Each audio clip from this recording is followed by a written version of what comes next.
Here we are again. It's an honor and privilege to share time and space with you on the 10th day of the 8th month in 2023. Good morning. Welcome to Hello Port Hackett. I'm Sam Oracle Chinedu. Well, a couple of things are working. The most important is that you woke up this morning. The second is that your hearing still works, else you wouldn't be listening to radio. So you have more than enough to kill it. Well, today, being the second Thursday in the month of August for 2023, important conversations happen here.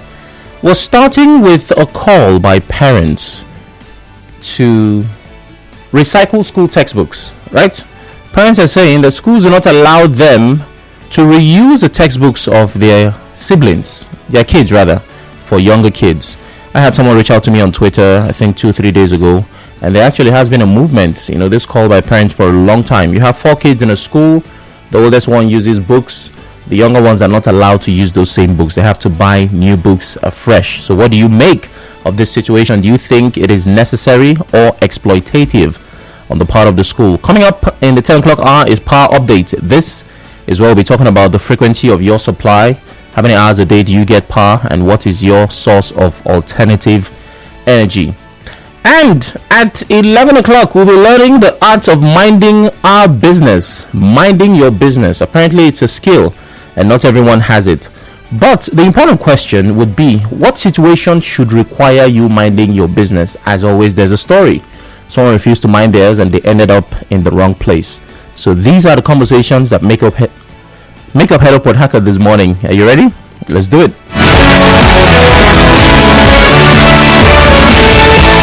Hello Port Hackett. Say hello to the buzz, the vibes, the peculiarities and regularities of a content.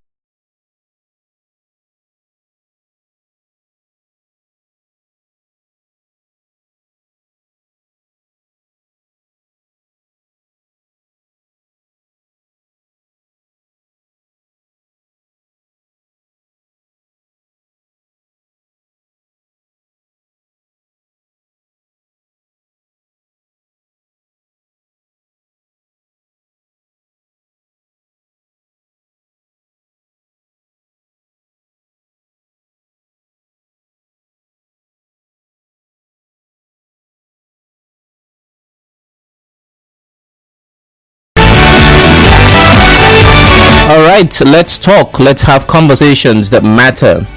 Now, in the face of the current economic challenges, parents are calling on schools to let them recycle textbooks for their younger children.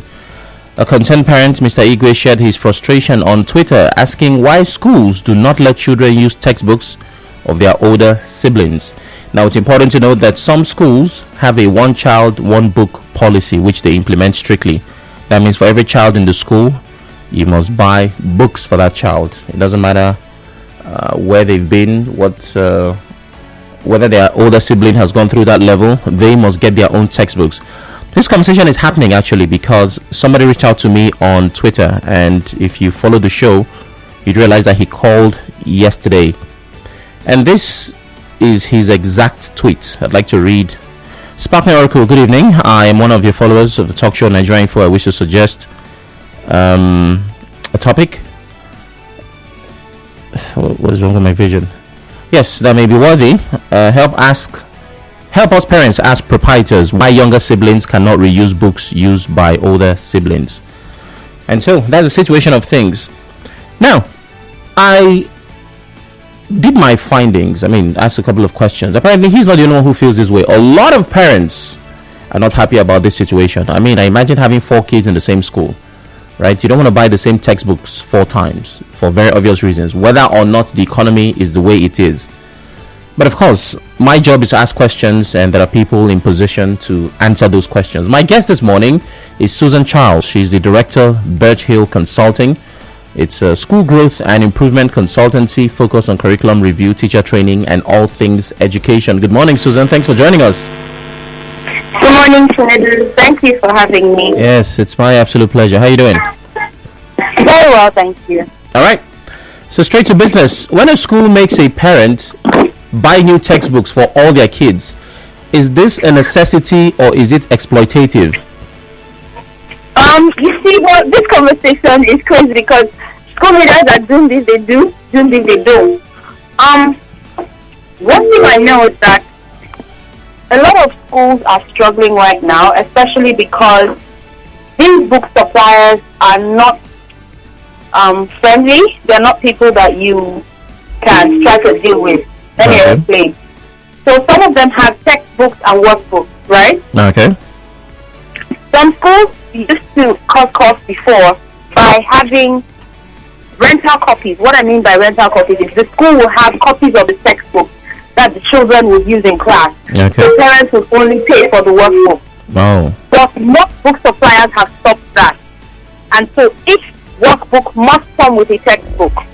So the schools cannot charge parents for just the workbook anymore because they cannot buy just the workbooks anymore, if that makes any sense.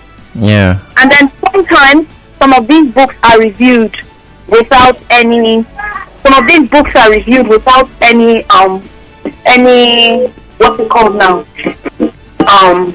Without any notice. Yeah. Okay. So once the books are reviewed and you have old copies, by the time you buy the new copies, you will find out that what you may have on page 24 in your old copy is different from what you would have in the new copy book page 24. So this is another thing that schools are struggling with, different editions of the same book. So how do they make this work? There are some schools, really, to be honest, that are being exploitative with this, but there are some schools that are trying their very best. Incidentally, I was having a conversation with school leaders that I collaborate with in a WhatsApp group this morning, and a lot of them were bemoaning the fact that they would have loved to buy books earlier. In fact, some of them had kept money to buy books earlier so that the book cost would be at the bare minimum. But with the fear